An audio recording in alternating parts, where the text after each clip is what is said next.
ಈ ದಿನದ ಕೀರ್ತನೆಗಳು 34ನೇ ಅಧ್ಯಾಯ 18ನೆಯ ವಾಕ್ಯ. ಸನಿಹದಲ್ಲಿಹನು ಪ್ರಭು ಭಗ್ನ ಹೃದಯಿಗಳಿಗೆ, ಉದ್ಧಾರಕನಾತನು ಮನಸ್ಸು ಕುಗ್ಗಿದವರಿಗೆ. ಪ್ರಿಯರೇ, ನಾವೆಲ್ಲರೂ ಕೂಡ ಅನೇಕ ರೀತಿಯಲ್ಲಿ ಕುಂದಿ ಹೋಗಿರ್ಬೋದು. ಯಾರು ಪ್ರೀತಿಸ್ತಾ ಇಲ್ಲ, ಮನುಷ್ಯರ ಪ್ರೀತಿಯ ಕೊರತೆಯಿಂದಾಗಿ ನಾವು ಅನೇಕ ರೀತಿಯಲ್ಲಿ ಕುಂದಿ ಹೋಗಿರ್ಬೋದು.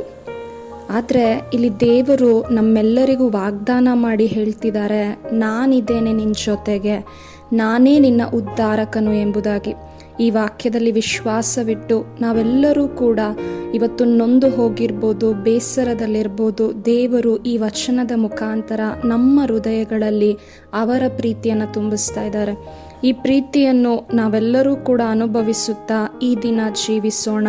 ಅಪ್ಪ ತಂದೆಯಾದ ದೇವರೇ, ಹೃದಯದಲ್ಲಿ ನೊಂದು ಹೋಗಿರುವ, ಮನಸ್ಸು ಕುಗ್ಗಿರುವ ಪ್ರತಿಯೊಬ್ಬರಿಗೂ ಈ ವಚನದ ಮುಖಾಂತರವಾಗಿ ನಿಮ್ಮ ಪ್ರೀತಿಯನ್ನು ನೀವು ನಮ್ಮಲ್ಲಿ ತುಂಬಿಸುತ್ತಿರುವುದಕ್ಕಾಗಿ ನಿಮಗೆ ನಾವು ಕೃತಜ್ಞತೆಯನ್ನು ಸಲ್ಲಿಸುತ್ತಿದ್ದೇವೆ. ನಮ್ಮ ಜೀವವುಳ್ಳ ತಂದೆಯೇ, ಆಮೇನ್.